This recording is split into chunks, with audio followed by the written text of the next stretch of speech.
Je voudrais aborder, Président, Monsieur le Président, un sujet qui fait très polémique, c'est la question de la nationalité et du foncier rural. Monsieur le Président, qu'est-ce qui explique cette naturalisation, d'aucuns diront massive, à laquelle la réforme veut procéder actuellement? Non, il n'y a pas de réforme ou de naturalisation massive. Nous nous sommes mis d'accord, tous les partis politiques, en tout cas représentés au Parlement, par le passé, et comme aujourd'hui, que nous avons un certain nombre de décisions qui doivent être corrigées. Et ceci a été confirmé par les accords de l'INAS Marcoussis. Notre loi de la nationalité prévoyait des cas séparés pour ceux qui étaient en Côte d'Ivoire jusqu'à l'indépendance, ceux qui sont restés de l'indépendance jusqu'en 1972 et après. Alors, sur ces trois catégories, les personnes qui étaient là jusqu'en 1960 avaient l'option d'avoir la nationalité ivoirienne. Cela n'a pas été porté à leur connaissance, elles n'ont pas pu le faire, elles ont un droit à la nationalité. Deuxièmement, le code de la nationalité reposait sur le droit du sol jusqu'en 1972. Donc toutes les personnes nées en Côte d'Ivoire jusqu'en 1972, comme aux États-Unis, sont de nationalité ivoirienne. À partir de 1972, nous avons décidé que ce serait le droit du sang et le droit du sol en même temps. C'est-à-dire que pour être ivoirien, il faut avoir un parent ivoirien. Voici les trois catégories. Alors, tout ce que cette loi va faire, c'est de restituer ce qui n'a pas été fait. Ce n'est pas une nouvelle décision de ma part. C'est une décision qui a été prise par l'ensemble des partis politiques, que ce soit le PDCI, le FPI, le RDR, l'UDPCI, tous ceux qui étaient représentés à l'INAS Marcoussis ont reconnu qu'il y avait une lacune dans la loi de la nationalité. Ceci est différent de la question de l'apatridie. Et c'est surtout sur l'apatridie qu'il y a eu tout ce débat. L'apatridie est simple. Des personnes peuvent être dans notre pays et qui n'ont pas de nationalité. Par exemple, les personnes qui sont d'origine libérienne, en raison de la guerre du Libéria il y a 20-25 ans, sont arrivées en Côte d'Ivoire, ont décidé de rester en Côte d'Ivoire. N'ont pas la nationalité libérienne, elles n'ont pas la nationalité ivoirienne. Cela est contraire au droit international. L'apatridie permet de leur demander de choisir, et elles choisiront. Si elles veulent être ivoiriennes, elles seront ivoiriennes, du fait de leur séjour de longue durée en Côte d'Ivoire. Mais vous savez, il y a 22 000 personnes. Alors, quand la presse me parle de 400 000 personnes, ça n'a rien à voir du tout. Je veux donc dire que ce sont des questions importantes et ces questions de nationalité ont été politisées. Il faut respecter la loi. La loi est très claire dans notre pays. Est ivoirienne toute personne née d'un parent ivoirien.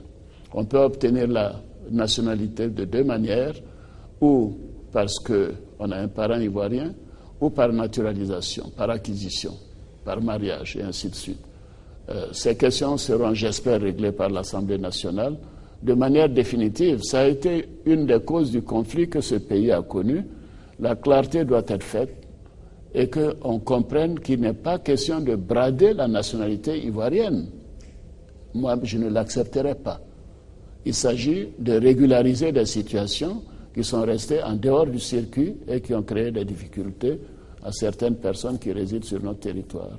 Monsieur le Président, justement parlant de clarté, oui. Combien de personnes sont exactement concernées par la naturalisation selon les accords de Marcoussis?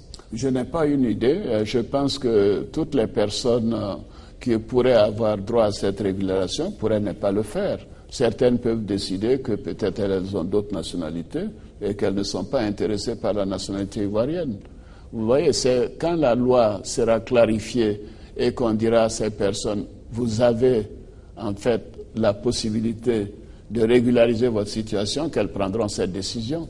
Mais ceci n'est pas dit que toutes décideront de devenir ivoirienne. Est-ce que dans une interview accordée, donc une interview parue dans Jeune Afrique accordée par l'ancien Premier ministre d'alors, actuellement président de l'Assemblée nationale, donc en 2008, à l'issue des audiences souveraines, 380 000 jugements supplétifs ont été donc délivrés.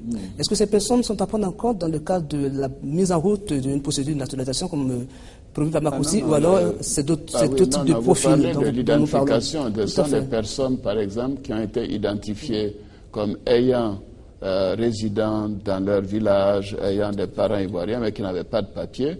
Elles ont été identifiées et la plupart ont d'ailleurs été donc incorporées sur la liste électorale. Bon, il y a eu cette question de liste grise, de liste blanche, mais j'espère que la prochaine commission va régler ça rapidement, parce que ce sont des exclusions qui n'avaient pas du tout lieu d'être. À partir du moment où toute la procédure a été respectée et que ces personnes ont été identifiées comme ayant la nationalité ivoirienne, elles auraient dû avoir leur carte d'identité. Mais ce n'est pas de cela dont il s'agit. Il s'agit de régler les cas des personnes qui sont nées avant 60 ou qui résidaient avant 60 ou qui sont nées avant 72 et qui avaient ou quand on avait le droit du sol. Il faut rendre tout cela compatible et cohérent. Qu'est-ce qu'il faut mettre en place pour justement clarifier une vraie communication autour de tous ces chiffres qui créent des conditions... Vous avez raison. Vous savez, la difficulté, Agnès, c'est qu'on ne peut pas anticiper ces questions. Moi, je reçois beaucoup de demandes de naturalisation et maintenant, j'ai mis des critères pour accepter la naturalisation de telle ou telle personne. Il faut que la personne qui va être naturalisée apporte quelque chose. La Côte d'Ivoire, etc., je fais comme les grands pays, comme le Canada, comme ailleurs, où il y a des critères avant de donner la naturalisation. Mais cela, il ne s'agit pas de cela. Il s'agit de personnes qui sont nées en Côte d'Ivoire avant 72 et qui, de ce fait, en vertu de la loi qui existait, sont de nationalité ivoirienne. Mais elles peuvent opter de ne pas prendre la nationalité ivoirienne. Un Français qui est né en Côte d'Ivoire en 70, normalement a droit à la nationalité, parce que c'était le droit du sol. Mais la personne peut dire, moi je suis français, je n'ai pas besoin de la nationalité ivoirienne, et ainsi de suite. Est-ce qu'une des solutions à cette question de nationalité, Monsieur le Président, n'est pas un accord sur la notion même d'ivoirien? Pour vous, être ivoirien, c'est quoi? Parce que la loi dit clairement qu'être ivoirien, aujourd'hui, toute personne née d'un parent ivoirien. Donc, il n'y a pas de doute là-dessus. Et ça, c'est très clair. Et pour moi, c'est cela, la nationalité ivoirienne. Mais au-delà de la nationalité, c'est un papier, c'est une notion, mais il y a tout de même tout ce qui concerne les valeurs de la République. Je trouve que aimer son pays, apporter une contribution à son pays, c'est aussi fort que la nationalité. C'est pour ça que la naturalisation intervient. Quand je décide de naturaliser quelqu'un, parce que je considère, que j'ai vu par les différents documents que cette personne est en Côte d'Ivoire depuis 20 ans et qu'elle, par ses activités, a démontré qu'elle aime la Côte d'Ivoire, qu'elle n'a pas de problème avec les Ivoiriens, qu'elle contribue à l'essor de la Côte d'Ivoire, à ce moment-là, je peux naturaliser la question. Donc, il n'y a pas besoin de faire un débat. Il y a des lois. La difficulté, par le passé, ces lois n'ont pas été appliquées. Et comme le disait Agnès, il faut une grande communication. Il faut expliquer aux uns aux autres ce à quoi ils ont droit et ce à quoi ils n'ont pas droit. Ceux qui n'ont pas droit ne seront pas du tout éligibles à la restitution de cette nationalité. Monsieur le Président, allons au-delà du papier. Justement, vous avez commencé par définir un bon profil. Quel est le type d'Ivoirien avec lequel vous vous projetez dans la Côte d'Ivoire émergente de 2020? Oui, vous voyez, moi j'ai l'ambition d'avoir d'abord un Ivoirien qui véritablement aime son pays. Vous savez, l'amour de la patrie, c'est essentiel. Et c'est ce qui ambitionne d'ailleurs. Deuxièmement, je veux aider mes compatriotes à être en bonne santé, à être bien éduqués. Je veux un Ivoirien qui a de la générosité et de la tolérance, qui accepte les autres facilement. Et surtout, je veux des Ivoiriens qui respectent la loi de la République. C'est cela être un bon Ivoirien. Un bon Ivoirien doit respecter la loi de la République.